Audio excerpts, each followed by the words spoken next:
नमस्कार, आप देख रहे हैं टाइम्स ऑन भारत। शाम के 6 बजे हैं। मैं हूं आपके साथ नैना यादव। दिन भर की हलचल आपको बताएंगे और सबसे पहले बात करेंगे उस खबर की जिससे आज महाराष्ट्र में हड़कंप मच गया। आपको बता दें, मुंबई की एक बहुमंजिला इमारत में आज दर्दनाक हादसा हुआ। 20 मंजिल इमारत में आज आग लग गई। आग देखते ही देखते फैलती चली गई और चूंकि छुट्टी का दिन था, इस वजह से इस इमारत में कई लोग मौजूद थे, कई लोग घर पर ही थे, इसीलिए बेहद दर्दनाक हादसा नजर आया। काफी मशक्कत की गई लोगों को इस बिल्डिंग से बाहर निकालने की, लेकिन देखते ही देखते 7 लोग इसकी चपेट में आकर जान गंवा बैठे। वहीं कई लोग अभी भी जख्मी हैं, झुलसे हुए हैं, जिनका उपचार जारी है। बेहद ही भयावह तस्वीर सामने आई थी क्योंकि जिस समय यह हादसा हुआ, इस दौरान इस इमारत में बच्चे, बुजुर्ग, महिलाएं सब मौजूद थे। देखिए इस पूरे हादसे पर एक रिपोर्ट।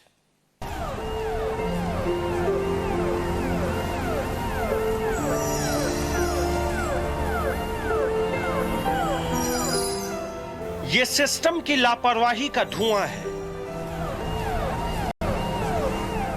वीकेंड पर घर में आराम कर रहे लोगों का दम घुटने वाला धुआं है।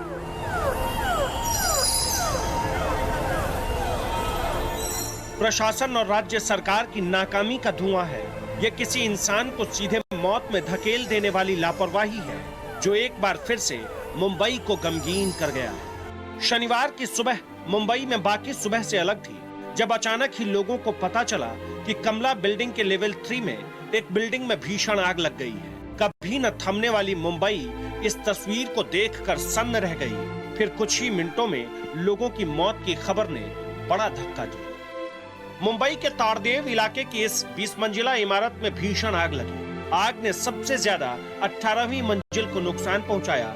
28 लोग इस चपेट में आए, जिसमें से अलग अलग परिवार के 6 लोग अब तक दम तोड़ चुके हैं। घंटों की कोशिश के बाद धधकती आग पर काबू तो पा लिया गया, लेकिन जिस तरह की लापरवाही हुई उससे कई सवाल फिर से खड़े हो गए, जिसका जवाब पहले भी कई बार तलाशने की कोशिश जरूर हुई, लेकिन हल कभी नहीं मिल पाया। लगभग 6:45 बजे धुआं आ रहा था। मैं ऊपर टेरेस पे था, 24 माले, तो धुआं आ रहा था। तो हमको पीछे देखा तो 15 माले से ऊपर सब धुआं ही धुआं था। तो हमने इमीडिएटली फायर ब्रिगेड, नहीं मैं ये मातृ मंदिर में रहता हूँ और हमारे पीछे जो बिल्डिंग है उसमें आग लगी थी, धुआं दिख रहा था। तो हमने इमीडिएटली फायर ब्रिगेड में फोन किया और 5-7 मिनट में फायर ब्रिगेड भी आ गई। फिर हमने वो बिल्डिंग में जो लोग रहते थे उनमें से भी 1-2 लोगों को फोन किया कि आपके बिल्डिंग में आग लगी, आप प्लीज नीचे उतरिए। तो काफी लोग सारे उस टाइम पे फिर नीचे उतर गए और जितने लोग नीचे थे सबको हमने फिर हमारे सोसाइटी के हॉल में अकोमोडेट किया और उनको चाय पानी नाश्ता जो भी। जैसे ही बिल्डिंग में आग लगी, अफरा तफरी मच गई। चारों तरफ धुआं भरने लगा, लोग इधर उधर भागने लगे। कई बचने में सफल हुए। आस पड़ोस के लोगों ने बचाने की अच्छी कोशिश की, बावजूद इसके कुछ लोग नहीं निकाले जा सके। उनकी जिंदगी खत्म हो गई। बाकी आग की चपेट में आए लोग अस्पताल में जिंदगी और मौत की लड़ाई लड़ रहे हैं। हालात सामान्य होने के बाद लोगों ने अपनी आंखों देखी बताई कि आग की लपटों के साथ साथ धमाकों की आवाज भी सुनाई पड़ रही थी। इतना धमाका आवाज आ रहा था, धमाका जैसा। तो मैं तो डर गई, सब जन निकल गए। हम दोनों 5 माले पे रहे थे, हम दोनों। और ये मेरी बेटी है ना, वो शांत है, उसको चलने को ज्यादा नहीं आता है। और ये मेरे मिस्टर है, उनको भी चलना। मैं कैसे आई और कैसे, मुझे क्या मालूम। दोनों को संभाल कर नीचे आ गए। जो जाता है वो अपना ही खुद का प्राण बचाने के जाता है, कोई किसी को नहीं देखते। तभी उसी टाइम धमाका हुआ। फिर हाँ, धमाका एक बार हुआ, बाद में 2 बार हुआ। तो अरे ऐसा कैसे धमाका। तो मैं बाहर आ गई तो बाहर वो जो लाइटिंग का बोर्ड होता है ना, उधर आग लगी। मुझे ऐसा दिखा मुझे कुछ है, तो मैंने तुरंत अपना सब कुछ बंद किया और मेरे मिस्टर और मेरी लड़की को लेके मैं। बिल्डिंग में सुबह 6:45 पर आग लगी। अभी 12 लोग अस्पताल में भर्ती हैं। फायर ब्रिगेड की 13 गाड़ियों ने आग बुझाई। घायलों को अलग अलग अस्पताल में भर्ती कराया गया है। आग क्यों लगी, इसके पीछे की वजह शॉर्ट सर्किट बताई गई। हालांकि मुंबई के किसी बिल्डिंग के लिए ये नई बात नहीं है, लेकिन असल दिक्कत आती है आग बुझाने में, और एक बार फिर से यही दिक्कत आई। लोग इसके लिए प्रशासन को जिम्मेदार बताते हैं, इसे बड़ी परेशानी बता रहे हैं। बिल्डिंग के अंदर आज भी फायर ब्रिगेड के जाने की कोई जगह नहीं है और कभी रहेगी नहीं। ये सारी घटना बिल्डर और महानगर पालिका की मिली भगत से जो बिल्डिंग तैयार की गई, उसके कारण यहाँ जो टेनेंट की रिहेबिलिटेशन की बिल्डिंग थी उनको सफर करना पड़ रहा है। और आगे भी ऐसी जो बिल्डिंग है पूरे मुंबई के अंदर टेनेंट्स की है, वहां पर कोई ध्यान देता नहीं है। महानगर पालिका के अधिकारी बिल्डर के साथ में मिलकर ये सब करते रहते हैं। हादसे के बाद मुंबई की मेयर किशोरी ताई पेंडेकर ने घायल लोगों का हालचाल जाना, बिल्डिंग में रहने वाले लोगों से हादसे के बारे में जानकारी ली। इधर महाराष्ट्र के पूर्व मुख्यमंत्री देवेंद्र फडणवीस ने ट्वीट किया, लिखा, हादसे के लिए बीएमसी और राज्य सरकार को इन मौतों की जिम्मेदारी तय करनी चाहिए और जिम्मेदार लोगों के खिलाफ कार्रवाई भी होनी चाहिए। अब इस हादसे की जांच होगी, फिर समाधान के नाम पर प्रशासन वहीं तक पहुंच पाएगी जैसा कि पहले होते आया। जब सरकार, शासन और प्रशासन के लिए लोगों की मौत सिर्फ एक आंकड़ा भर हो तो ऐसी लापरवाही बार बार होती है। अब जरूरत है इस हादसे के लिए जिम्मेदार लोगों के खिलाफ जल्दी और बड़ी कार्रवाई। Bureau report, times now Navbharat. दरअसल ये तो आपने बहुमंजिला इमारतों का हाल देखा, क्योंकि इस तरह के पहले भी कई बार ऐसी घटनाएं राजधानी में, खासतौर से महाराष्ट्र की राजधानी मुंबई में हो चुके हैं। लेकिन ये सिर्फ इन रिहायशी बिल्डिंग्स का ही यही हाल नहीं है। अगर आप अस्पतालों की स्थिति देखें तो वहां पर की स्थिति को जानकर और भी ज्यादा हैरानी होती है। दरअसल जब हमने महाराष्ट्र के, विशेष तौर से मुंबई के अस्पतालों का हाल जानना चाहा, ये जानने की कोशिश की कि आखिर ये अस्पताल किसी तरह के हादसे के लिए कितना तैयार है, तो वहां की जो तस्वीर सामने आई वो और भी ज्यादा चौंकाने वाली थी। आप इस रिपोर्ट में देखिए आखिर कितनी तैयार है मुंबई।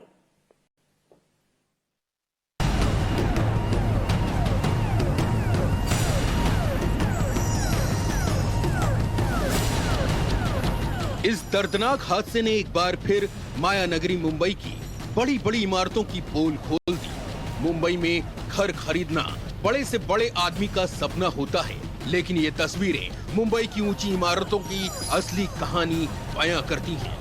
करोड़ों की इमारतों में रह रहे मुंबई के लोग कितने सुरक्षित हैं, वो आप इन तस्वीरों को देखकर खुद ही समझ सकते हैं।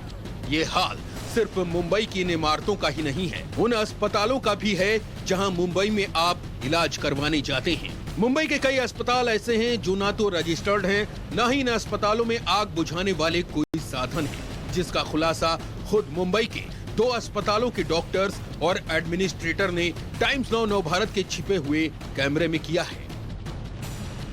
राजपाल अस्पताल, मानखुर्द, मुंबई। सबसे पहले हमारी टीम पहुंची मुंबई के मानखुर्द में बने राजपाल अस्पताल में, जहां हमारी मुलाकात हुई अस्पताल के डॉक्टर ब्रिजेंद्र मिश्रा से, जिसमें उन्होंने सबसे पहले ये खुलासा किया कि अगर आग लग जाए तो उसे रोकने का भी कोई इंतजाम भी नहीं है। अस्पताल की क्या तैयारी है अगर आग लगती है कभी गलती से, तो मतलब क्या तैयारियां हैं आपके हिसाब से? मेरे हिसाब से अभी जो भी है सिचुएशन आप देख लीजिए, जैसे एग्जिट पॉइंट हमने बना के रखे हैं, और अगर ऊपर का है, जैसे अभी ऊपर से कोई नीचे नहीं आ सकता तो बाहर भी सीढ़ियाँ वगैरह जो एक मानक है। अभी मैंने फायर में जो भी उनको किया एप्लीकेशन, जो इंस्पेक्शन की है, तो बताया कि पहले आप एक क्राइटेरिया पूरा कीजिए। वो क्राइटेरिया पूरा ही कर रहे थे कि कोविड आ गया, कि मतलब मीन्स वो लोग उस पर कार्रवाई कर ही नहीं पाए। जाते हैं तो उनके पास इतना काम है कि भाई करके दो। तो मतलब ये कह सकते कि फिलहाल अभी ये फायर कॉम्प्लेन नहीं है? नहीं है, नहीं और रजिस्ट्रेशन भी नहीं है? नहीं, रजिस्टर्ड हॉस्पिटल। तो आपने खुद सुना कि कैसे टाइम्स नाउ नवभारत के छिपे हुए कैमरे पर राजपाल अस्पताल की पोल खुद अस्पताल के डॉक्टर ब्रिजेंद्र मिश्रा ने ही कर दी है। यानी अगर आप इलाज कराने मुंबई के इस अस्पताल में जाएं और अगर अचानक यहां आग लग जाए तो उसे बुझाया नहीं जा सकता। ब्रिजेंद्र मिश्रा इतने तक ही नहीं रुके, उन्होंने पूरे इलाके के सभी अस्पतालों का चिट्ठा खोल दिया। उन्होंने ये भी बताया कि मानखुर्द इलाके में एक भी ऐसा अस्पताल नहीं है जो रजिस्टर्ड हो, लेकिन रजिस्टर्ड न होने के बावजूद इन अस्पतालों को चलना चाहिए।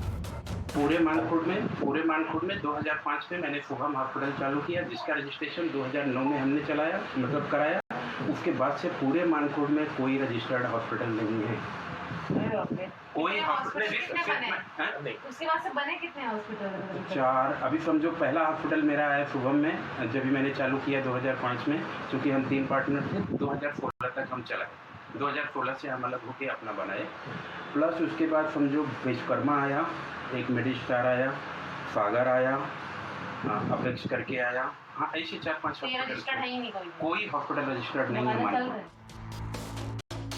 ना अस्पताल रजिस्टर्ड है, ना आग बुझाने के इंतजाम है, फिर भी देखिए कितने कॉन्फिडेंस के साथ डॉक्टर साहब कह रहे हैं कि कई सालों से ये अस्पताल चल रहे हैं और आगे भी इन्हें कोई रोकने वाला नहीं है। राजपाल अस्पताल के बाद हमारी टीम पहुंची मानखुर्द वेस्ट में बने शुभन अस्पताल में, जिसे पहले डॉक्टर ब्रिजेन मिश्रा ही पार्टनरशिप में चलाते थे। इस अस्पताल का हाल भी राजपाल अस्पताल की ही तरह है। यहाँ हमारी मुलाकात हुई अस्पताल के एडमिनिस्ट्रेटर रविंद्र डिकोंडा से, जिन्होंने एक के बाद एक कई खुलासे किए। हॉस्पिटल के लिए रिजर्व होना चाहिए, बहुत सी चीजें ऐसा देखा है ना सर, मैं अगर मैं जनरली बोल रहा हूँ, अगर देखा अगर 100 पेशेंट 100 हॉस्पिटल से अगर 100 हॉस्पिटल मुंबई में है तो मुश्किल से ना अगर 4 से 5 हॉस्पिटल ही बचेंगे। सब हॉस्पिटल जो है ना बंद होना चाहिए। 99% ऐसा हॉस्पिटल है रूल्स को साइड में रख के दिया गया है, सबको ऐसे दिया गया है। तो आपने सुना कि कैसे रविंद्र डिकोंडा ने यह खुलासा किया कि सिर्फ मानखुर्द इलाके में ही नहीं, अगर पूरी मुंबई की बात करें तो 99% अस्पताल ऐसे हैं जो तय मानक पर खरे नहीं उतरते।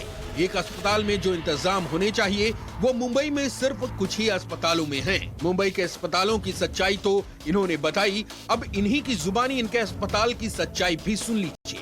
ये जनाब खुद कह रहे हैं कि हमारे पास भी आग रोकने का कोई इंतजाम नहीं है, जो भी है सब काम चलाऊ है और बिना किसी डर के हो रहा है। उसमें कोई इशू नहीं होता है कि आप पूरी तरह से क्यों नहीं उस चीज को लेकर। अभी देखो अगर देखा जाए ना,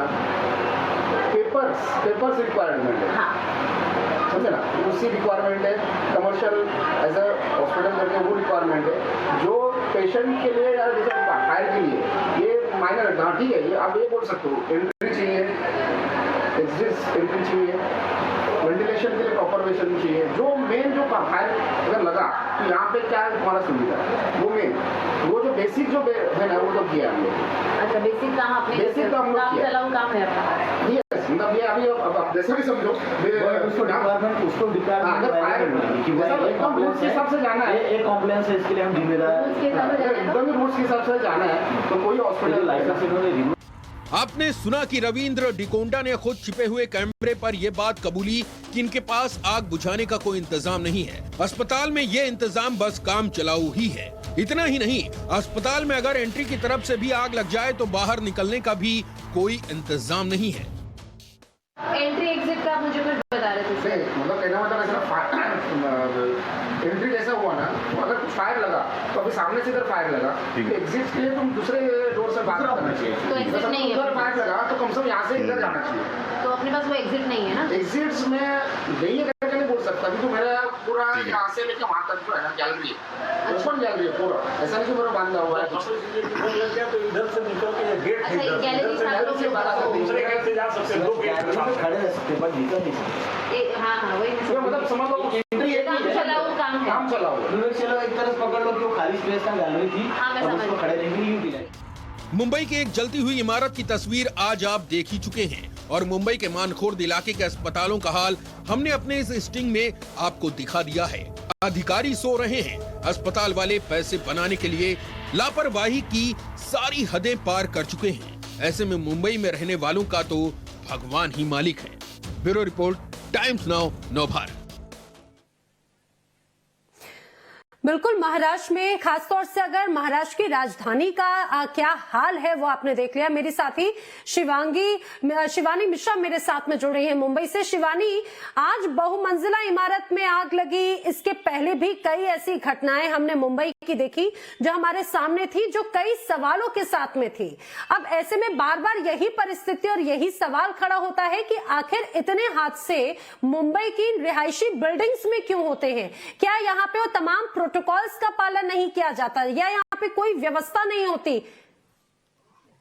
देखिए, फिलहाल अगर बात की जाए पूरे आंकड़ों की तो पिछले साल ही 2021 में 6 ऐसी बड़ी इमारतों में आग लगी थी, जिसमें कई लोगों ने अपनी जो जान थी वो गंवाई थी, सिर्फ और सिर्फ लापरवाही के चलते। और 2022 की शुरुआत में ही हमने देखा कि आज इतनी भीषण आग लगी जिसमें 7 लोगों की मौत हुई, 14 लोग अभी भी जूझ रहे हैं, अभी भी अस्पताल में एडमिट किए गए हैं। लेकिन अगर बहुमंजिला इमारतों के आग लगने की बात की जाए तो इसके लिए सारे इक्विपमेंट्स होते हैं, लोगों से बाकायदा मुंबई जैसे शहर में टैक्सेस दिए जाते हैं, मोटी कमाई की जाती है, इक्विपमेंट्स रखे जाते हैं, लेकिन जो फायर ऑडिट होता है कहीं ना कहीं उसमें ही गड़बड़ी होती है, जिसके चलते जब आग लगती है तो ये जो इक्विपमेंट्स हैं ये काम नहीं आ पाते। जिस तरह से हमने अस्पतालों में भी सुना कि ये रजिस्टर्ड अस्पताल ही नहीं है, लेकिन फिर भी अगर आग लगने की बात की जाए तो कोई कह रहा है कि वो अपने लोगों की सहायता से लोगों को बाहर निकाल लेगा, कोई कह रहा है कि आग लगने पर वो बालकनी से भाग जाएगा। तो यही एक अव्यवस्था अगर अस्पतालों की है तो बिल्डिंगों की बात एक बहुत बड़े सवाल के साथ। बिल्कुल। और शिवानी, जब अगर जिस तरह से इन रिहायशी बिल्डिंग्स में हाल है और अभी जो हमने रिपोर्ट अपने दर्शकों को अस्पतालों की दिखाई, अस्पतालों का भी यही हाल है, यानी कि ये कहा जाए कि मुंबई में तो जो स्वास्थ्य व्यवस्था और लोगों की जान जो है वो तो भगवान भरोसे है। जानकारी के लिए आपका बहुत बहुत शुक्रिया मेरी साथी शिवानी।